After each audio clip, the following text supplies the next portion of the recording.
Hello बच्चों, आज हम हमारी दुनिया का चैप्टर 10 करेंगे जिसका नाम है संकेत यंत्र।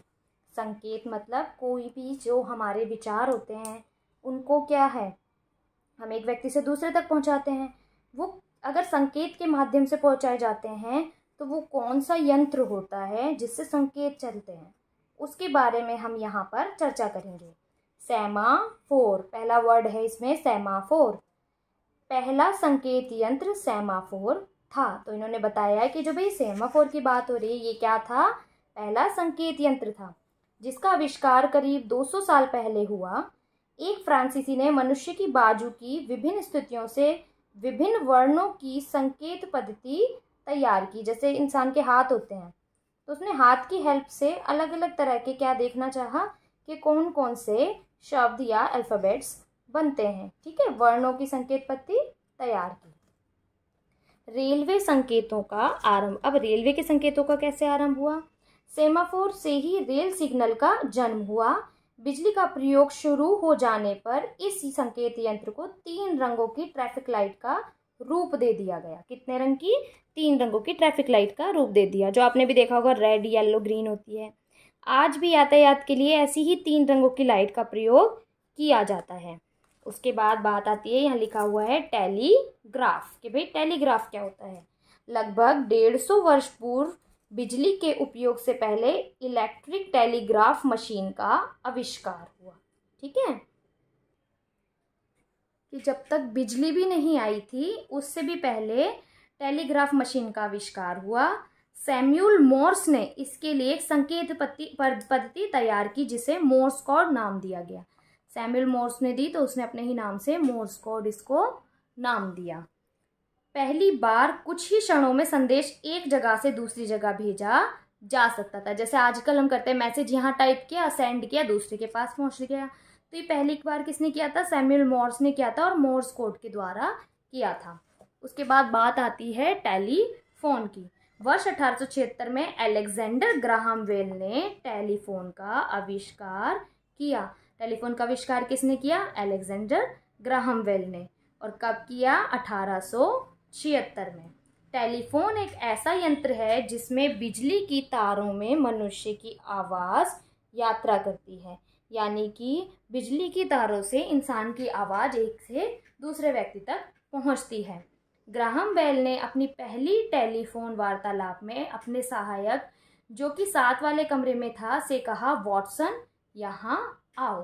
ठीक है, वॉटसन को बुलाने के लिए उसने, अलेक्जेंडर ग्राहम बेल ने फ़ोन किया। मतलब फर्स्ट टाइम भी हम कुछ भी चीज़ करते हैं उसका टेस्ट भी तो करते हैं ना। तो उसने जब पहली बार आवाज़ गई तो उसने वॉटसन को बोला, वॉटसन यहाँ आओ। वैज्ञानिक थॉमस अल्वा एडिसन ने इस यंत्र में सुधार किया। अब क्या हुआ? एडिसन ने इसमें कुछ ना कुछ इम्प्रूवमेंट की, तभी टेलीफोन यंत्र प्रसिद्ध हुआ। ठीक है, फेमस उसके बाद ही हुआ था। एडिसन ने ही टेलीफोन पर हेलो करने की प्रथा शुरू की।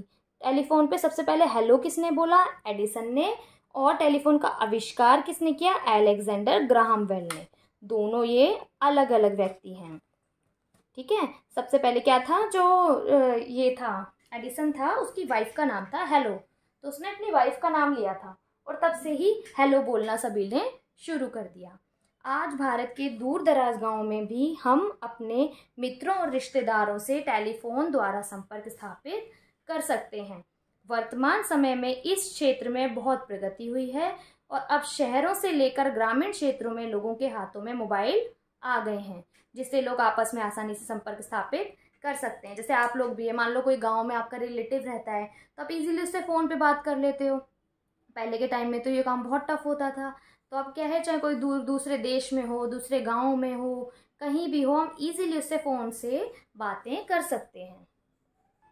अब अगली बात आती है फैक्स की। फैक्स मशीन जो होती है, टेलीफोन के विकास से बहुत से अन्य आविष्कार हुए हैं, जैसे फैक्स या प्रतिकृति मशीन। ये फैक्स मशीन होती है, इसमें क्या होता है, हमने कुछ टाइप किया, वहाँ सेंड किया और वो उस मशीन से इधर लिखकर बाहर आ जाता है। फैक्स या प्रतिकृति मशीन। फैक्स मशीन के द्वारा कागज पर लिखित कोई भी संदेश विद्युत संकेतों द्वारा किसी भी दूसरे स्थान तक भेजा जा सकता है। उस स्थान पर लगी फैक्स मशीन इन विद्युत संकेतों को पुनः उस संदेश की प्रति के रूप में तैयार कर देती है ना जादू। जैसे कि आप हो, मान लो कोई बच्चा गांव में गया है और उसने मैम को काम भेजना है, तो हम क्या करते हैं, व्हाट्सएप पे फ़ोटो खींच के भेज देते हैं। लेकिन पहले क्या होता था, फैक्स मशीन में डाल दिया अपने, वहाँ से आपने फैक्स पे वो मैसेज कर दिया, मतलब वो अपनी जो भी कॉपी थी उसकी फ़ोटो खींच उसमें डाली मशीन में, वो मशीन क्या करेगी, मुझे एज इट इज़ काम भेज देगी और मेरे पास उसका प्रिंट आउट निकल आएगा। तो ये काम होता था फैक्स मशीन का। अगली बात आती है अब कैमरा। ठीक है, करीब 160 साल पहले फ्रांसीसी आविष्कारक लुई डॉगर ने पहले कैमरे का आविष्कार किया। तो कैमरे का आविष्कार किसने किया, लुई डॉगर ने, सॉरी लुई डागेर। और कब किया है, 160 साल पहले। लेकिन कैमरे का आम इस्तेमाल 50 साल बाद ही शुरू हुआ। उस टाइम कैमरे का इतना इस्तेमाल नहीं हुआ था, 50 साल बाद कैमरे का इस्तेमाल शुरू हुआ। तब अमेरिकी आविष्कारक जॉर्ज ईस्टमैन ने एक ऐसे कैमरे का आविष्कार किया जिसमें फिल्म का रोल प्रयोग में किया गया। कि जैसे आजकल क्या है, हम कैमरे जो यूज़ करते हैं वो भी हमारे मेमोरी कार्ड के होते हैं। उससे पहले क्या थे, पापा मम्मी से पूछना, रील वाले कैमरे होते थे। ठीक है, इसमें रील डलती थी। तो इसका जो आविष्कार किया था ये जॉर्ज ईस्टमैन ने किया। आज फोटोग्राफ हर जगह इस्तेमाल की जाती है, राशन कार्ड में, पासपोर्ट में, पहचान पत्र में, बस पास में, ड्राइविंग लाइसेंस में। आप देखते हो आपके आधार कार्ड में भी फ़ोटो होती है ना। जन्मदिन, शादियों और छुट्टी के दिनों में भी फ़ोटो खींचे जाते हैं। क्या तुम चित्र रहित पाठ्य पुस्तक की कल्पना कर सकते हो कि भाई ऐसी बुक जिसमें कोई भी डायग्राम ही ना बना हो, सब कुछ आपको मन मन में सोचना हो। ठीक है, ऐसा तो नहीं हो सकता। आजकल कैमरे इतने छोटे हैं कि किसी भी क्रिकेट के विकेट के शीर्ष पर या मोबाइल फ़ोन के अंदर फिट किए जा सकते हैं।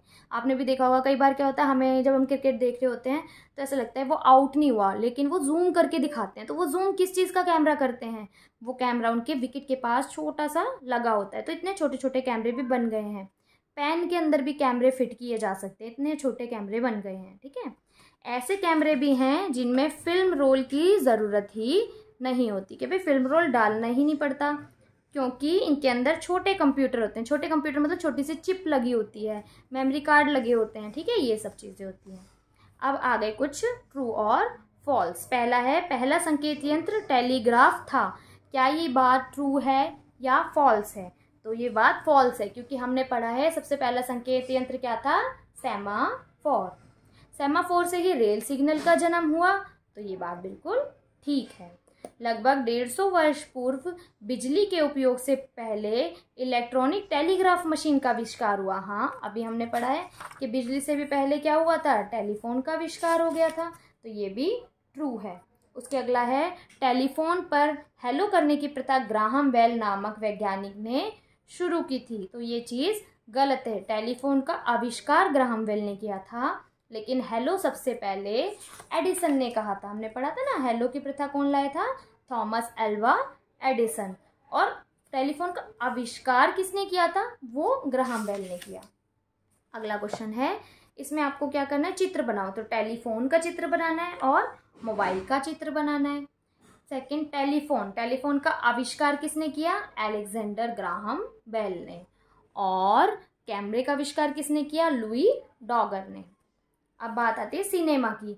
श्रृंखला में ली गई कई फोटो को जोड़कर तेज गति से देखने पर वे फिल्म का रूप ले लेती है। पुरानी फिल्मों में ना तो आवाज़ होती थी और ना ही ये रंगीन होती थी। वर्ष 1895 में लूमियर भाइयों ने दुनिया की पहली लघु फिल्म, लघु मतलब छोटी फिल्म, कि लूमियर भाइयों ने दुनिया की सबसे छोटी फिल्म जो थी फ्रांस की राजधानी पेरिस में दिखाई। 3 वर्षों में ही मुंबई और कोलकाता में पहली लघु फिल्में बनाई जाने लगी। ये तो फ्रांस में बनाई थी। और गुडीराज गोविंद फाल्के या दादा साहिब फाल्के पहले भारतीय थे जिन्होंने सन 1913 में पहली मूक फिल्म राजा हरिश्चंद्र बनाई। मूक का मतलब होता है गूंगी, जो बोल नहीं सकती। उन्होंने फिल्म बनाई थी जिसमें सिर्फ एक्टिंग थी, बोल नहीं सकते थे। 1931 में अर्दे शिरानी ने पहली भारतीय टॉकीज या बोलने वाली फिल्म आलमारा बनाई। तो इंडिया में जो सबसे पहली फिल्म बनी थी वो कौन सी थी, राजा हरिश्चंद्र। और वो कैसी फिल्म थी, मूक फिल्म। और पहले बोलने वाली फिल्म कौन सी बनी, आलम आरा।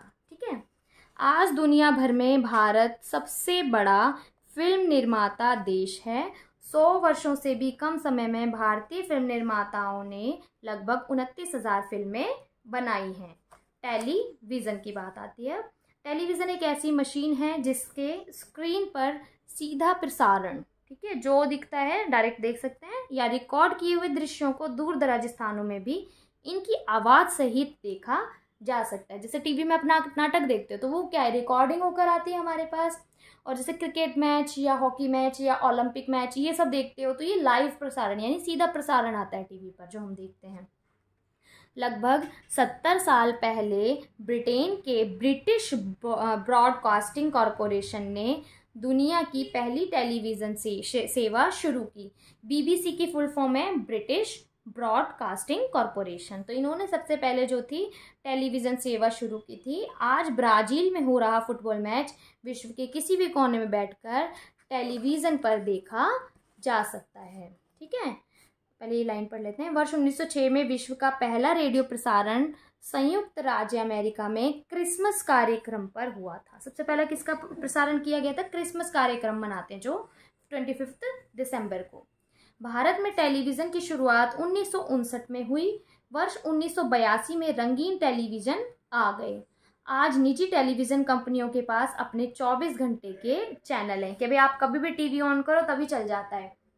आज से कुछ टाइम पहले 20-25 साल पहले भी क्या था, टीवी रात को 12 बजे के बाद बंद हो जाता था। सिर्फ 2 चैनल चलते थे, डीडी नेशनल और एक डीडी न्यूज़, और 12 बजे के बाद उसमें टी ऐसी आवाज़ आती थी और टीवी चलते ही नहीं थे। फिर सुबह शुरू होते थे सारे। लेकिन अब क्या है, आप जब भी टीवी ऑन करोगे इतने सारे चैनल आ रहे होते हैं, कोई भी नाटक देख सकते हो, है ना। अब बात होती है रेडियो की। आज हमारे घरों में रेडियो का महत्वपूर्ण स्थान है।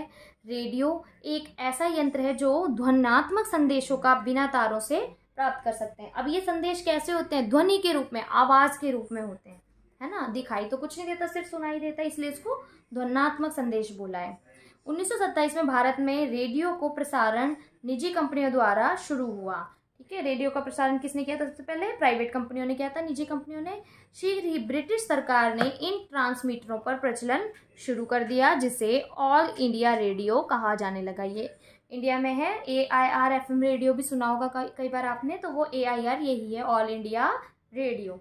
भारत की स्वतंत्रता के पश्चात AIR को आकाशवाणी का नाम दिया गया। क्या तुम जानते हो कि आकाशवाणी से लगभग सभी भारतीय भाषाओं के रेडियो कार्यक्रम का प्रसारण होता है? आजकल FM रेडियो मनोरंजन और जानकारी प्रदान करने का अत्यंत लोकप्रिय साधन बन गया है कि इसमें भी क्या है, बहुत सारी जानकारियां हमें प्राप्त होती हैं और मनोरंजन भी होता है हमारा। अब बात आती है इंटरनेट की। आज कंप्यूटर संचार के सबसे सस्ते, तीव्र और अत्यधिक कुशल यंत्र के रूप में उभरे हैं। कंप्यूटर नेटवर्क, जिसे कि इंटरनेट कहते हैं, 30 वर्ष पूर्व संयुक्त राज्य अमेरिका में हुआ। 30 साल पहले कहाँ पे हुआ था ये? तो संयुक्त राज्य अमेरिका में।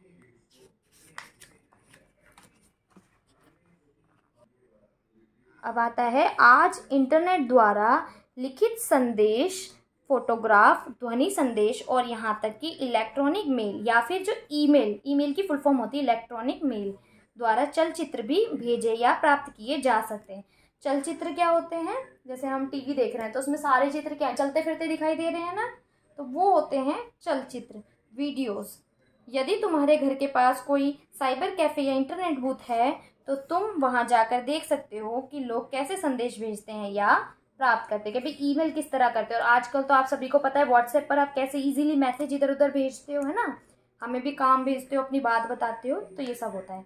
वर्ष 1876 में किसने टेलीफोन का आविष्कार किया? अलेक्जेंडर ग्राहम बेल ने। टेलीफोन द्वारा संदेश भेजने के लिए मोर्स कोड संकेतों का प्रयोग किया जाता है। जॉर्ज ईस्टमैन ने उस पहले कैमरे का आविष्कार किया जिसमें फिल्म के रोल का प्रयोग किया गया। लूमियर भाइयों ने पहली फिल्म बनाई। दादा साहेब फाल्के मूक फिल्में बनाने वाला पहला भारतीय था। भारत विश्व में सबसे बड़ा फिल्म निर्माता है। टेलीफोन पर हेलो बोलने वाला पहला व्यक्ति कौन था? Alva Edison. अब इसमें टेलीविज़न का आपको डायग्राम चित्र बनाना है। आप अपने घर के टेलीविज़न को देख के भी चित्र बना सकते हैं। टेलीफोन का आविष्कार अलेक्जेंडर ने, Moore's code Samuel, rail signal semaphore, और उड़ीसा में कबूतर डाक सेवा चलती है। तो ये इसका आंसर है। आपका ये चैप्टर फिनिश हुआ।